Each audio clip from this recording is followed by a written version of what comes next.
was the first spoon, of course, that we ever made. And I made that one in 1969, actually on the day of the investiture of Prince Charles. I remember being at my mother's, in my parents' house, and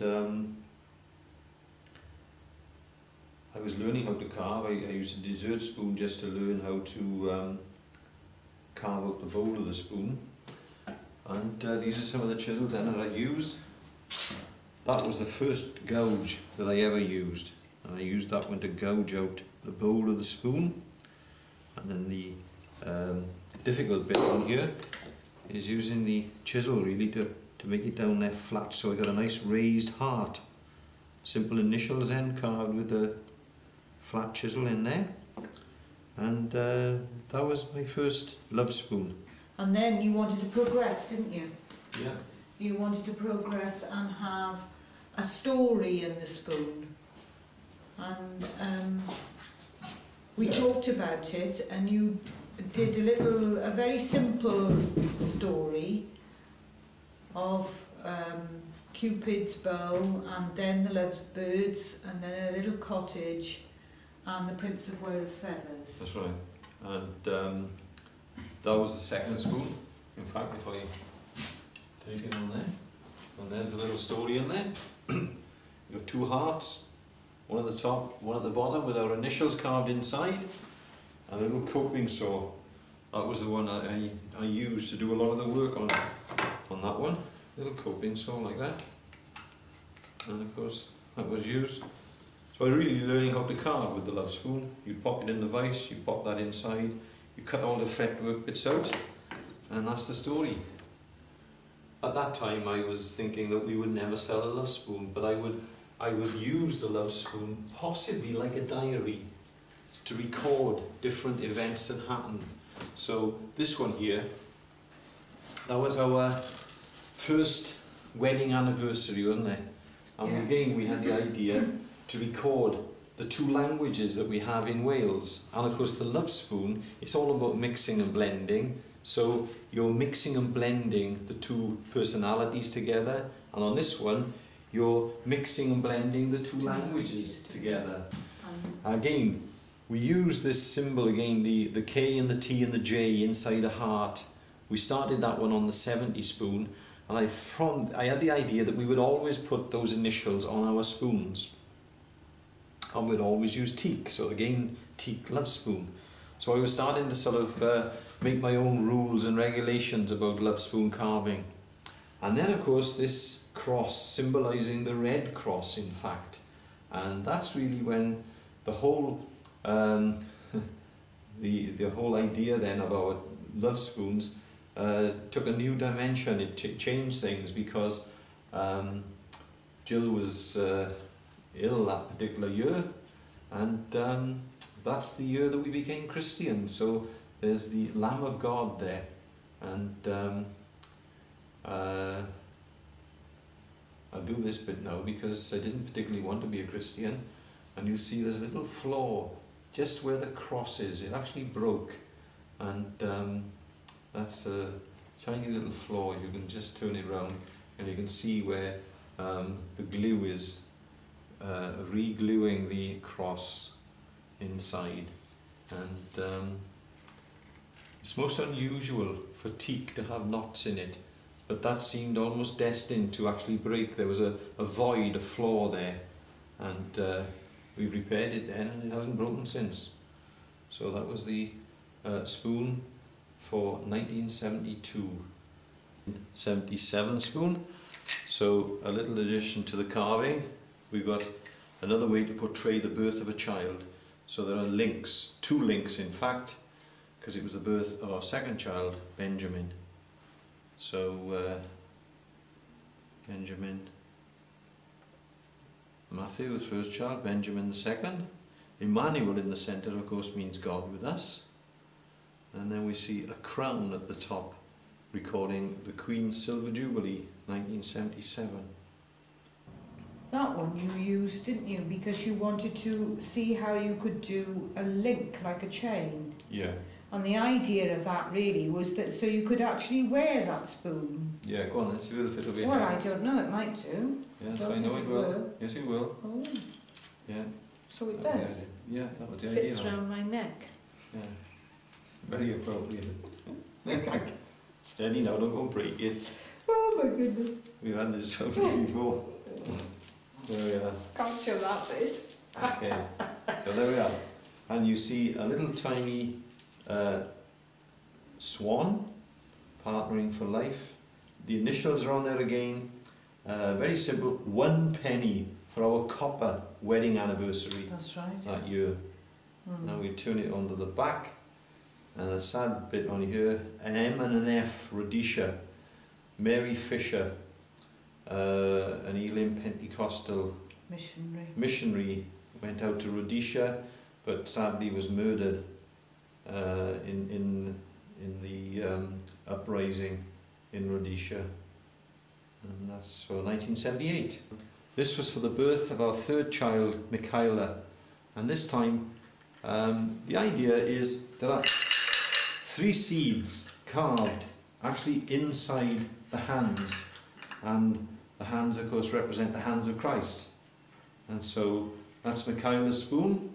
On this side then we see the name Benjamin, and of course the 6penny bit known as the tanner went out of circulation, and a tree then was for our willow wedding anniversary. And then the other thing that's recorded on this side, we see a very small beetle. That was the year sadly John Lennon was murdered, the beetle. And again we see our initials carved inside a heart. Again a K, a T and a J, a small and a larger version. So that was a spoon for 1980.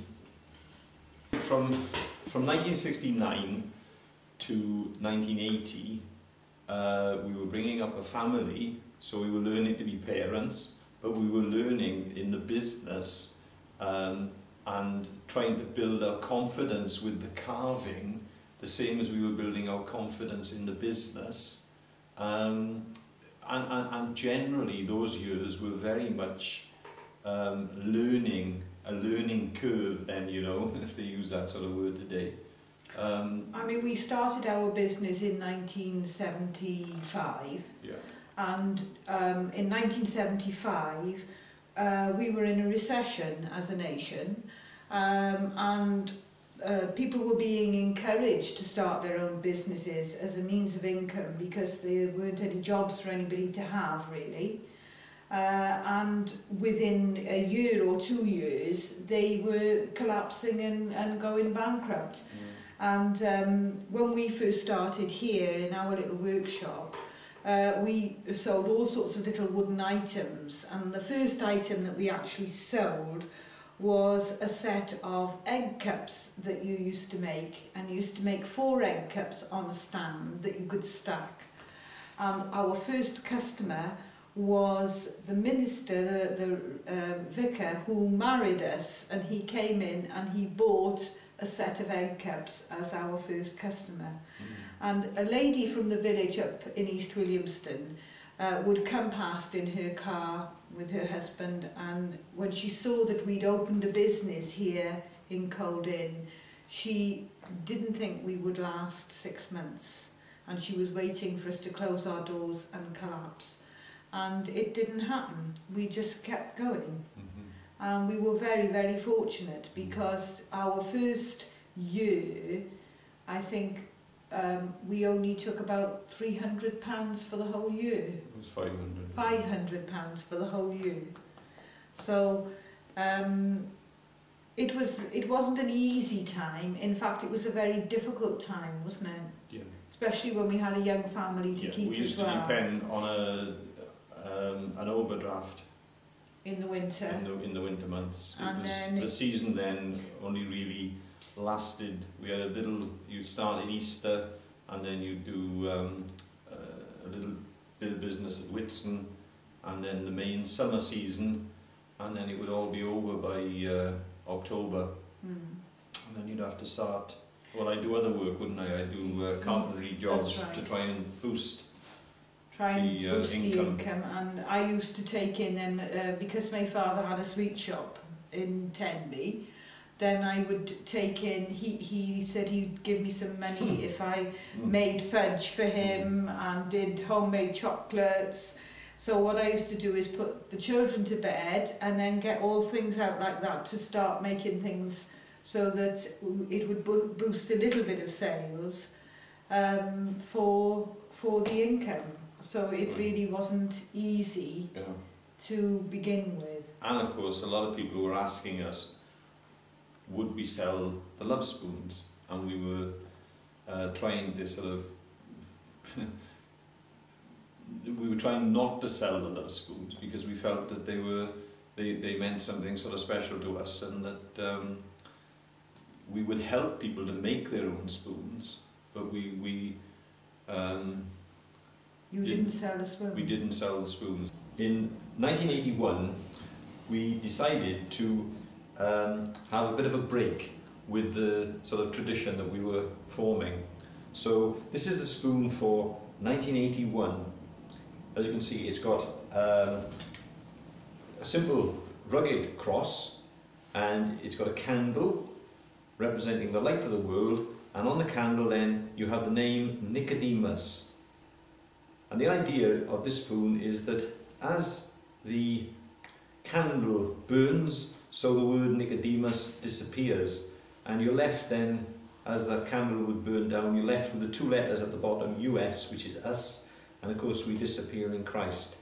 The spoon has a break in the actual bowl, and the wood was chosen with a natural sort of flaw in it. And the idea is that to work for God, you have to be broken of self. And so that's the spoon. And the first time we changed the wood this time, this is a lovely piece of mahogany, and there are no initials, and we haven't got the date on there. So that was our spoon for 1981. Our fourth child, David, was expected and in fact born during this year, 1982.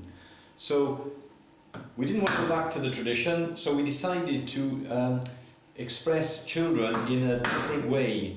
So we have 4 arrows carved inside a quiver shape, based on a Psalm 127, which refers to children like arrows.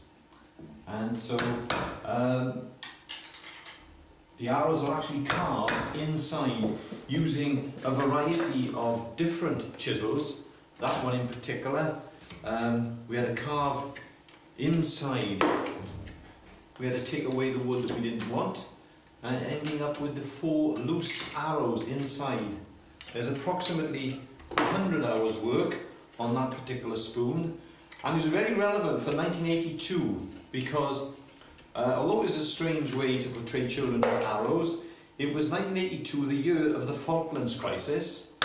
You had the Tudor warship, the Mary Rose, which was raised with lots of arrows on board, and the first disabled woman athlete to win a gold medal in the Commonwealth Games, and she won that in archery.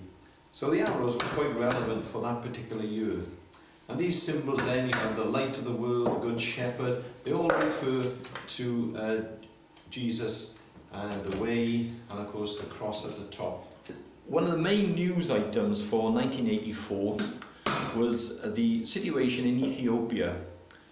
Band-Aid was started, and there were problems in Ethiopia, too much sun, not enough rain. The other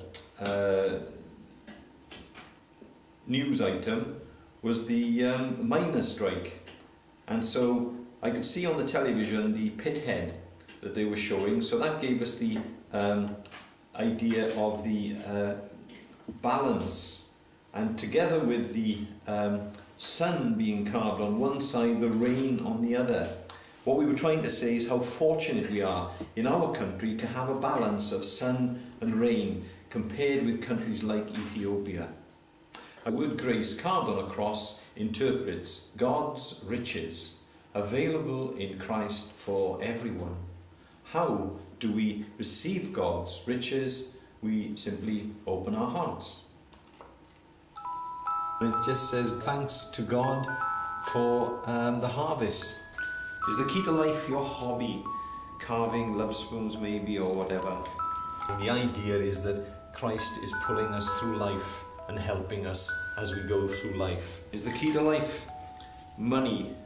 And the question we're asking is, what are you hooked on? Time is a precious gift. A battle between good and evil, with 16 rays overshadowed by a cloud. Is the key to life your family? The idea is that you focus on this lovely piece of wood at the top in the shape of a cross. Is the key to life self? Your little star will shine one day. And so, is life just a game of chance? Or do we know the difference between right and wrong? Or of course, is it the cross? We're very fortunate in our country to have the freedom to choose the key to life. Over the years, they've been quite an incredible diary of events that have happened, because certain things have sort of materialised where we couldn't have foreseen that at all, and yet the spoons have spoken about it, sort of thing. It's a very... Yeah, you couldn't anticipate... You couldn't anticipate it. Some of the spoons. No, and some of the messages that were on there were quite remarkable, really. This one here, in 1994, I made it because it's the year that we actually decided to sell love spoons. So obviously from there things started to change. We had to start making sort of designs for spoons that were more sort of suitable really to a commercial market. So things definitely sort of changed from that one. Thank you.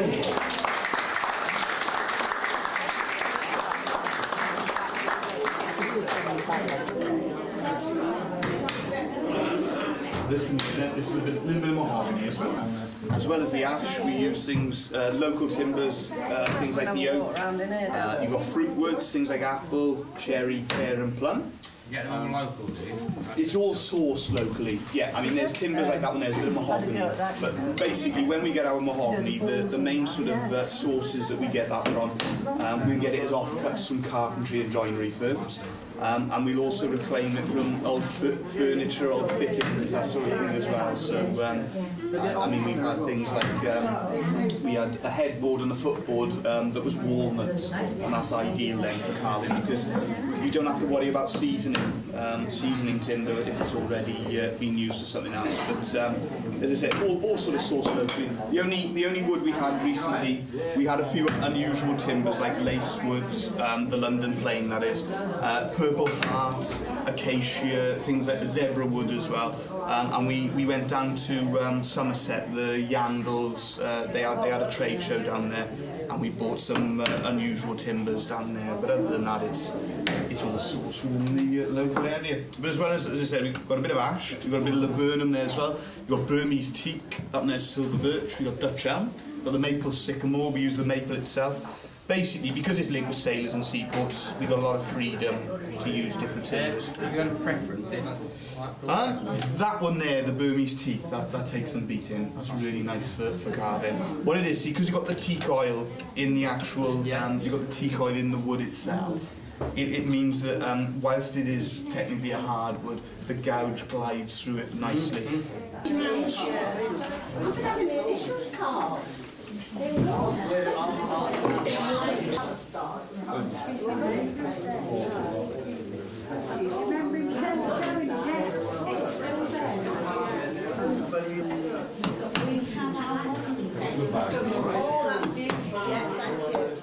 So we'd talk about that and decide which things were important enough to go on the spoon. And then from there, the design would begin to form, wouldn't it? Yeah, and it wasn't always just something, it wasn't always the main item that we chose in news. It was sometimes something that we thought that may be more, that we were supposed to pick up then, rather than sort of a particular, not necessarily the most important news item, if you know what I mean. 1997, it's made out of yew. And it starts obviously with the dragon the Welsh Assembly was very much in the news, being voted on and being sort of considered what was going to happen. So that's why the dragon was there for starters. But as the year progressed, so news items we included, there was the accident, the death of Lady Diana. So we see the Tudor rose representing England's rose, and so we have Diana round the petals, and Mother Teresa died the same week, and one of her sort of quotations was that the ocean was made up of many drops. So we see M, T, and a little drop in the ocean for Mother Teresa. And the idea of the spoon is that the dragon actually represents evil. So you've got the dragon coming through the heart, sorry, through the shield, through the heart, and then the sword representing the sword of righteousness coming through the dragon. So you have a battle between good and evil sort of going on throughout that year. Made out of cherry, and it's got the date on there, it's got 2 hearts, it's got a little star then with a little candle, because of course that was the year that Nana died, 2008. And it's just a very simple spoon, and no more to be said about that really, except that of course Nana liked simple things, and that's why it was made in such a simple fashion. 2008. And of course it's your little star will shine one day with the daffodil as well. Normally when you come to the last page of a book, it simply says the end. Well, there's a little bit of a twist to this one. If I can just maneuver it around, it says it's not the end. In fact, it's now a new beginning. So this time, this is the front cover.